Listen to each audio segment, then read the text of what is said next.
Dialogue Tamil நேயர்களுக்கு வணக்கம். நான் நிர்மல். 2026க்கான சட்டமன்ற தேர்தல் பார்த்தீங்கன்னா ஒரு பக்கம் நெருங்கிட்டு இருக்கு. இந்த சமயத்தில் யாரோட கூட்டணி வைப்பாங்க அப்படின்ற ஒரு கேள்விலாம் இருந்தது. அப்போதுதான் தேமுதிக ஷாக் கொடுத்த மாதிரி திமுகவோட இணைந்தாங்க. அடுத்ததாக உங்களுக்கு செங்கோட்டையன் தாவைக்கால இணைந்து செயல்பட்டு இருப்பது. அதிமுக வழக்கம் போல் அதிமுக பாஜக கூட்டணி எதிர்பார்க்கப்பட்ட நிலையில் கூட்டணி வச்சு அவங்க ஒரு பக்கம் செயல்பட்டு இருக்கிறாங்க அப்படின்றது தான். ஸோ இதுக்கு மத்தியில் தான் ஓ பன்னீர்செல்வம் யார் பக்கம் போவார், அதாவது அதிமுகவிலேருந்து தனித்து விடப்பட்ட ஓ பன்னீர்செல்வம் யார் பக்கம் போவார் அப்படின்ற ஒரு கேள்வி இருந்துச்சு.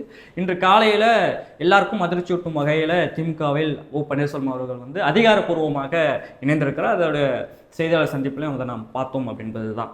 ஓ பன்னீர்செல்வம் அவர்கள் திமுகவில் இணைந்ததை பற்றி நாம் பார்க்க வேண்டிய விஷயம் என்னன்னா, தமிழ்நாட்டில் ஒரு அரசியல் கட்சி எப்படியெல்லாம் இருக்கக்கூடாது என்பதற்கு அதிமுகவே சிறந்த உதாரணத்தை தான் ஓ பன்னீர்செல்வம் திமுகவில் இருந்ததை நம்மால் இங்கே பார்க்க முடியுது. காரணம், ஓ பன்னீர்செல்வம் அவர்கள் 2001 ஜெயலலிதா வழக்கு வாங்கும்போது முதலமைச்சராக நீடிக்க முடியாத சூழ்நிலை இருந்தது. அப்போ உங்களுக்கு ஓ பன்னீர்செல்வம் தான் முதலமைச்சராக தேவைப்பட்டார் இருந்தார். அதன் பிறகு 2014 ஜெயலலிதா அவர்கள் சொத்து குவிப்பு வழக்கில் போகும்போது அப்போதும் ஓ பன்னீர்செல்வம் முதலமைச்சராக தேவைப்பட்டார், முதலமைச்சராக இருந்தார். ஜெயலலிதா மறைந்த பிறகும் ஓ பன்னீர்செல்வம் தான் இடைக்கால முதலமைச்சராக தேவைப்பட்டார் இருந்தார்.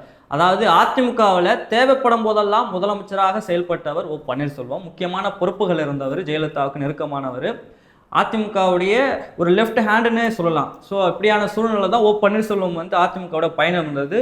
அதிமுகவுடைய ஒரு நீண்டகால செயல்பாடில் இருந்த ஒரு தலைவர் திமுகவில் இணைந்து இருப்பது அதிமுகவுடைய வீழ்ச்சி மேலும் கீழே கொண்டு போகக்கூடிய நிலைமையில தான் இந்த செய்தியை நம்மளால பார்க்க முடியுது. ரொம்ப முக்கியமா தமிழ்நாடு அரசியல் களத்தில் அதிமுகவுடைய வீழ்ச்சி எங்க ஆரம்பிச்சது அப்படின்னு பார்த்தோம்னா, ஜெயலலிதா மறைவுக்கு பிறகு அதிமுக பாஜகவோட கூட்டணி வைத்ததுல இருந்து தான். ஏன்னு சொன்னோம்னா, பாஜக உங்களுக்கு இந்தியாவில் எந்த கட்சியோட எல்லாம் கூட்டணி வைக்கிறாங்களோ அந்த கட்சி சின்ன பண்ணமா உடஞ்சி அது பாஜக கண்ட்ரோலுக்கு போகக்கூடியதான் நம்ம செய்திகள்லாம் பார்க்குறோம். அதே தான் தமிழ்நாட்டிலும் அதிமுக பாஜகவோட கூட்டணி வச்சது. ஏன்னா பாஜக எப்போ அதிமுகவுக்குள்ள வந்தாங்களோ அப்பொழுது அதிமுகக்குள்ள மோதல்கள், சலசலப்புகள், பிரிவு, கட்சிக்குள்ள நிறைய பேர் வெளில போகிறது உள்ள வருது, இப்படியான சூழல் தான் இருந்தது. ஸோ அங்கே தான் உங்களுக்கு எடப்பாடி பழனிசாமி அவர்கள் ஒற்ற தலைமையோட உள்ள வர நான் சொல்றதான் கேட்கணும் அப்படின்ற அவருடைய செயல்பாடும் ஒரு பக்கம் செங்கோட்டையன் விலகி டிவிகேல இணைந்தது.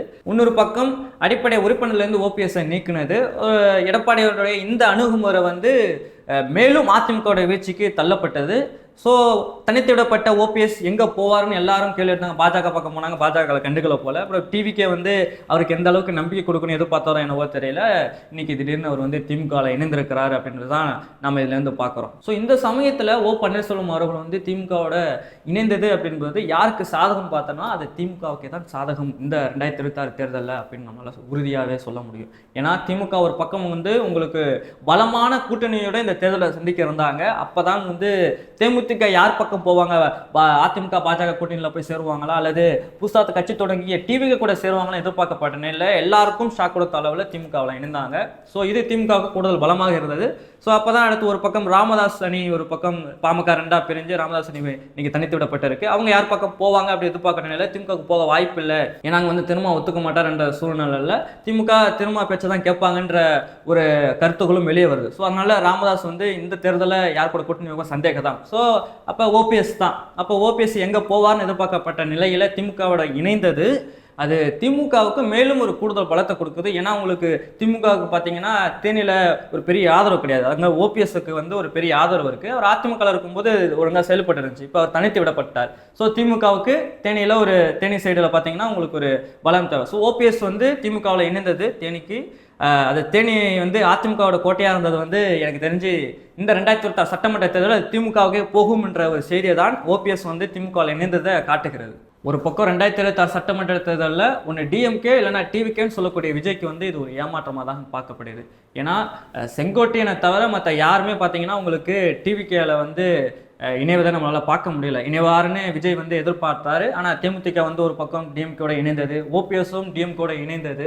ஸோ எல்லா கட்சிகளும் புதுசாக கட்சி தொடங்கிய விஜய் கூட இணைவாங்கன்னு எதிர்பார்க்கப்பட்ட நிலையில் எல்லாரும் டிஎம்கே கூட போகிறது ஸோ இந்த தேர்தல் டிஎம்கேக்கு சாதகமாகவே இருக்குது. விஜய் ஏற்கனவே கரூர் சம்பவம், அப்புறம் ப்ரெஸ் மீட்டை சந்திக்காது, பிஜேபி வலுவாக எதுக்காது என்ற விஷயமெல்லாம் மக்கள் மத்தியில் ஒரு பக்கம் விஜய் மேலே கூடிய நம்பிக்கை இழந்துட்டு இருக்கு. ஸோ ஆட்டோமேட்டிக்காக இந்த 2026 சட்டமன்ற தேர்தல் டிஎம்கேவுக்கே சாதகமாக இருப்பதை நம்மளால் கண்கூடாக பார்க்க முடியுது என்பது தான் ஓபிஎஸ் திமுகவில் இணைந்தது நமக்கு காட்டுகிறது.